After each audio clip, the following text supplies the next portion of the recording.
আজকের ভিডিওটি শুরু করছি একজন দর্শকের গুরুত্বপূর্ণ একটা প্রশ্ন নিয়ে। তিনি ভিডিওতে কমেন্ট করে জানতে চেয়েছেন, গর্ভবতী ছাগলকে কৃমিনাশক ঔষধ খাওয়ালে কি গর্ভের বাচ্চা নষ্ট হয়ে যায়? নমস্কার, আমি Krishna Dakua, Dakua goat farm YouTube চ্যানেলে আপনাদের সকলকে স্বাগতম।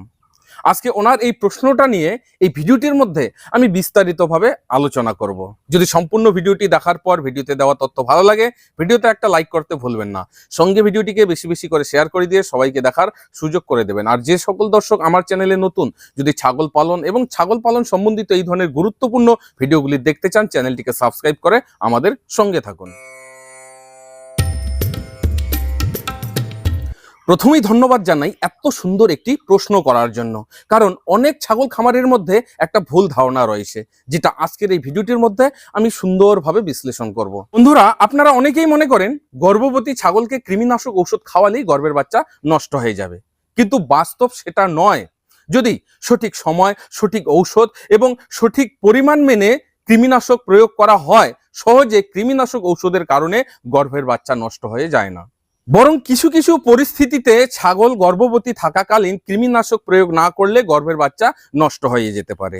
ছাগল গর্ভাবস্থায় থাকাকালীন অতিরিক্ত কৃমির সংক্রমণ হলে ঘন ঘন ডাইজেস্টিভ সিস্টেমের রোগগুলো দেখা যায়। ঘন ঘন পাতলা পায়খানা হবে, শরীর দুর্বল হয়ে যাবে, শরীরে ডিহাইড্রেশন, শরীরে অপুষ্টি দেখা যাবে, রোগ প্রতিরোধ ক্ষমতা কমে যাবে, অতিরিক্ত কৃমি শরীরের রক্তকে চুষে খাবে, যার কারণে অ্যানিমিয়া দেখা যাবে। আর যখনই শরীরের রোগ প্রতিরোধ ক্ষমতা কমে যায়, যে কোনো রোগে আক্রান্ত হতে পারে। শরীরে দেখা যাবে অপুষ্টি, অপুষ্টির কারণেও বাচ্চা অ্যাবর্শন হয়ে যেতে পারে। ছাগলের এই পরিস্থিতিতে যদি কৃমিনাশক প্রয়োগ করা না হয়, ছাগলের এমনিতেই গর্ভপাত হয়ে যাবে। এমনকি অতিরিক্ত কৃমির প্রকোপের কারণে ছাগলের অ্যানিমিয়া হয়ে মৃত্যু অবধি হতে পারে।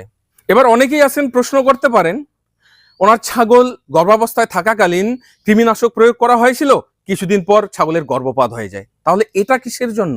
কৃমিনাশক ঔষধ প্রয়োগের পরেও ছাগলের গর্ভপাত হয়ে যায় যদি সেটা সঠিক সময়, সঠিক নিয়ম এবং সঠিক ডোজ মেনে না প্রয়োগ করা হয়।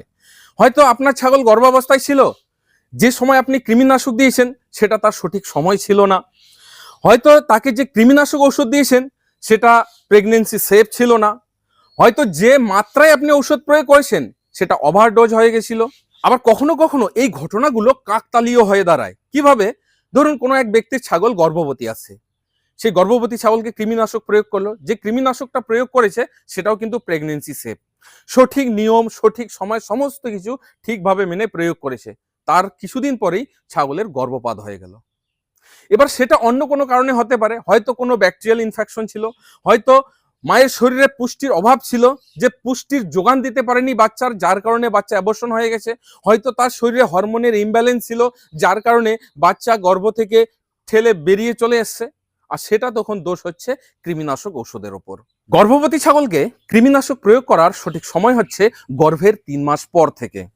আর যে মেডিসিন আপনি গর্ভবতী ছাগলকে দিচ্ছেন, দেখে নেবেন সেই মেডিসিনটা গর্ভবতীকে দেওয়া যাবে কিনা, অর্থাৎ প্রেগনেন্সি সেভ আছে কিনা। আর মেডিসিনটার সঠিক পরিমাণ জেনেই প্রয়োগ করতে হবে।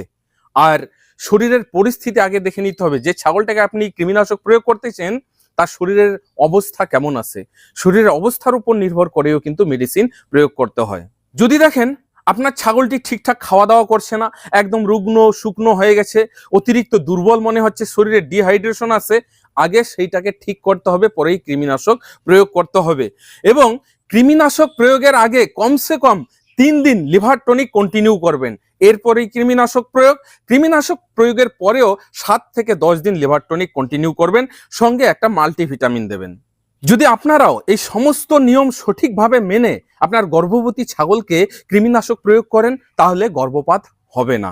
আজকের এই ভিডিওটি অনেক লম্বা হয়ে যাচ্ছে বলে আমি পরবর্তী একটা ভিডিওতে আলোচনা করব ছাগল কতদিনের গর্ভবতী থাকলে কোন মেডিসিন কত মাত্রায় কি নিয়মে প্রয়োগ করতে হবে, কৃমিনাশক প্রয়োগের পর আরো কি কি করতে হবে।